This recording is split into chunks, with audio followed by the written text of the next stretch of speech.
Want to get this show ad-free? Head to dailytechnewsshow.com/subscribe to find out how.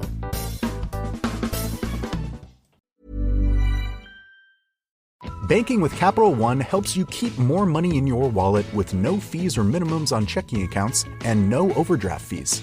Just ask the Capital One bank guy. It's pretty much all he talks about, in a good way. He'd also tell you that this podcast is his favorite podcast, too. Ah, really? Thanks, Capital One bank guy. What's in your wallet? Terms apply. See CapitalOne.com/bank. Capital One N.A. member FDIC. Hi friends, Sean Linda from Two Black Guys with Good Credit here. Whether you're running a nonprofit, a school, or a small business, Walmart Business is here to support your mission. They make it easy to order what you need, from tech and cleaning supplies to everyday essentials, all at low prices and with helpful tools like spend tracking and tax-exempt purchasing for eligible organizations. Because when your operations are smooth, your impact can be bigger. Visit business.walmart.com to get started. Why choose a Sleep Number smart bed? Can I make my site softer? Can I make my site firmer? Can we sleep cooler? Sleep Number does that. Cools up to 8 times faster and lets you choose your ideal comfort on either side. Your Sleep Number setting. It's the Sleep Number biggest sale of the year. All beds on sale. Up to 50% off the limited edition smart bed, plus free home delivery with the purchase of any smart bed. Ends Monday. All Sleep Number smart beds offer temperature solutions for your best sleep. Check it out at a Sleep Number store or sleepnumber.com today.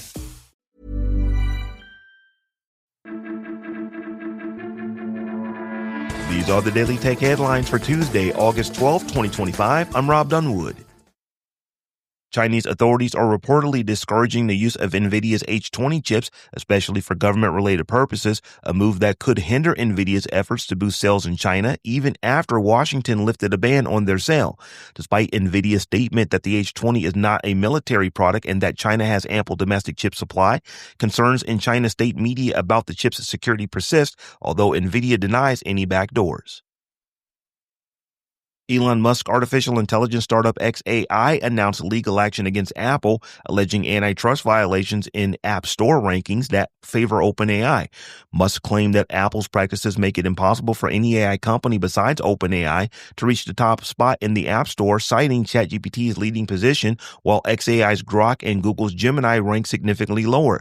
This move comes amid increasing regulatory scrutiny of Apple's App Store control, with the company facing a recent U.S. judge's ruling regarding competition and a substantial fine from the EU antitrust enforcer for restricting developers from offering cheaper deals outside the App Store.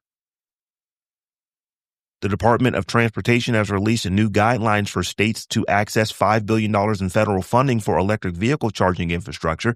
This follows a lawsuit and injunction against a previous spending freeze.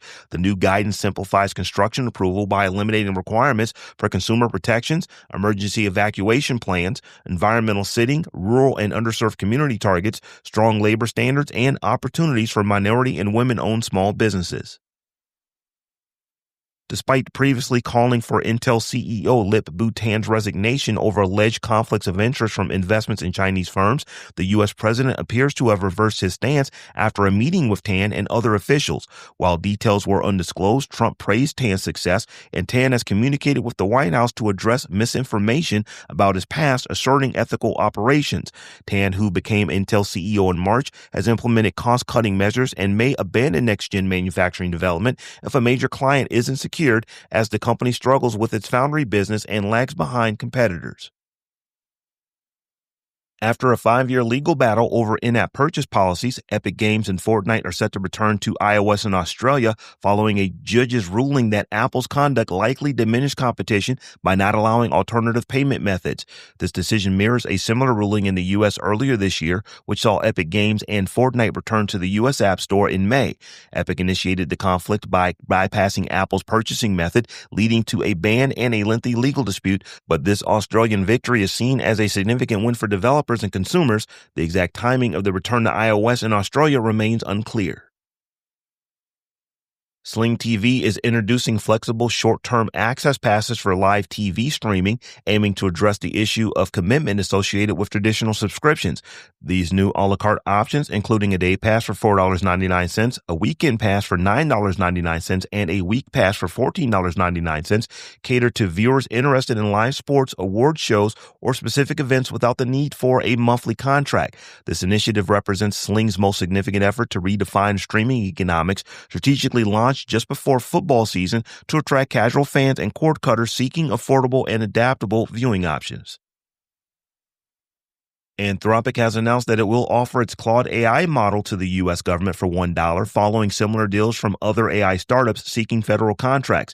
This move comes shortly after Claude, along with OpenAI's ChatGPT and Google's Gemini, were added to the government's list of approved AI vendors, with Anthropic CEO Dario Amodei emphasizing the importance of secure and capable AI tools for government institutions. Rival OpenAI had previously made a similar offer, providing ChatGPT Enterprise to participating U.S. federal agencies for $1 per agency for the upcoming year. And finally, Waze is set to discontinue new app updates for older Android devices, specifically those running Android 9.0 or earlier, as beta versions of Waze version 5.9.90 and higher now require Android 10 or greater. While existing stable versions still support Android 8.0, beta users are already seeing notices about the end of Android 9.0 support, meaning older devices will lose access to new features and eventually the app will cease to function, though a timeline for that latter is unclear.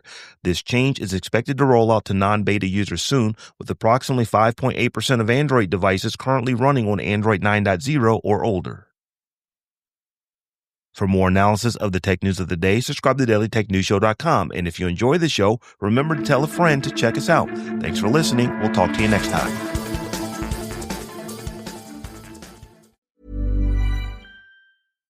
Banking with Capital One helps you keep more money in your wallet with no fees or minimums on checking accounts and no overdraft fees. Just ask the Capital One bank guy. It's pretty much all he talks about, in a good way. He'd also tell you that this podcast is his favorite podcast, too. Ah, really? Thanks, Capital One bank guy. What's in your wallet? Terms apply. See CapitalOne.com/bank. Capital One N.A. member FDIC. If you work as a manufacturing facilities engineer, installing a new piece of equipment can be as complex as the machinery itself.